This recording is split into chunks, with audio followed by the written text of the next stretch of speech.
Hello, class, and welcome to a very brief application of some of the information that we were given in the latter part of the course. As everyone has done the homework necessary, mostly everyone should have an understanding of how we can apply the tools necessary to compute and dissect the necessary information within these tables.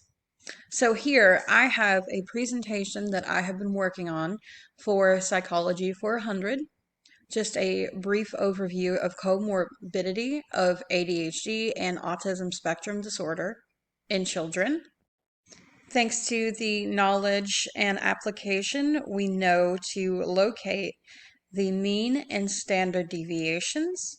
And for this specific task, we are looking at the combination of ADHD and ASD, as well as ASD only. Thanks to the application of the computations, we were able to figure out that the investigations regarding this study found that 54% of children between the ages of 6 and 17 years old were diagnosed with both autism spectrum disorder and attention deficit hyperactivity disorder.